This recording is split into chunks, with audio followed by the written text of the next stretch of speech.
Hello दोस्तों, आज हम बात करेंगे अफसपा यानी armed forces special power act, सशस्त्र बल विशेषाधिकार अधिनियम। इसके इतिहास की बात करें तो 1942 में अगस्त 1942 में भारत छोड़ो आंदोलन के दौरान अंग्रेजों ने स्थिति पर काबू पाने के लिए armed forces special power ordinance जारी किया था, जो पुलिस को कुछ विशेष अधिकार देता था।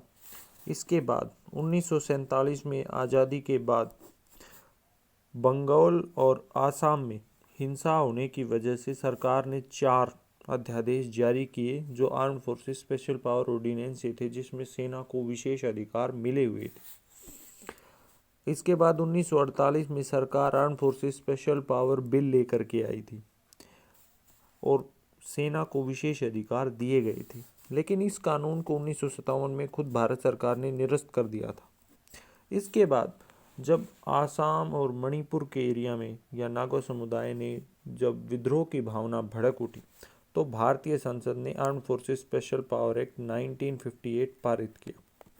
इसके तहत सेना को कुछ विशेष शक्तियां मिली, जैसे किसी भी व्यक्ति की बिना वारंट गिरफ्तारी की जा सकती है, उसकी बिना किसी के घर की बिना वारंट के तलाशी ली जा सकती है, किसी वाहन को रोक करके उसकी जांच भी की जा सकती है, और अगर स्थिति ज़्यादा खराब हो जाए या संभावना हो या किसी घर से या किसी स्थान से खतरे का अंदेशा हो, तो उस स्थान को तबाह करने का अधिकार भी भारतीय सेना को इस पावर एक्ट में मिला हुआ है। एक बार इस armed forces special power act को अगर लागू करना है तो ज़रूरी है कि उस एरिया को डिस्टर्ब यानी अशांत घोषित करना पड़ेगा, और ये जो है अशांत घोषित करना केंद्र सरकार के अधिकार क्षेत्र में है, जो राज्य सरकार की अनुशंसा पर किसी क्षेत्र को अशांत घोषित करती है। उसके बाद ही arm forces special power act वहाँ लागू होता है, और एक बार ये लागू हो गया तो मिनिमम 3 महीने तक तो ये लागू रहेगा ही। उसके बाद सेना की जिम्मेदारी है कि वो वहाँ शांति बहाली करे। इसे तब आसाम और मणिपुर में धीरे धीरे 1970 में, त्रिपुरा में, 1981 में, आते आते पूरे नॉर्थ ईस्ट में इसे लागू कर दिया गया। लेकिन 1981 में इसे पंजाब में भी लागू किया गया, क्योंकि पंजाब में उग्रवाद की घटनाएं बढ़ गई थी। लेकिन पंजाब से 1997 में शांति बहाली के बाद इसे हटा लिया गया था।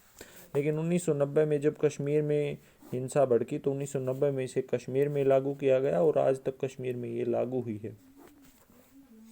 Arm forces special power act एक बहुत इम्पोर्टेंट एक्ट है, क्योंकि ये सेना के अधिकारों की रक्षा करता है। सेना जो है अगर किसी व्यक्ति के खिलाफ कार्रवाई करती है तो उसे बिना सेना की मर्जी के कोर्ट में नहीं ले जाया जा सकता, ऐसा नहीं है। और शांति बहाली के लिए सरकार आज तक इस फैसले को सही बताती रही है, और this is very good law. Thank you.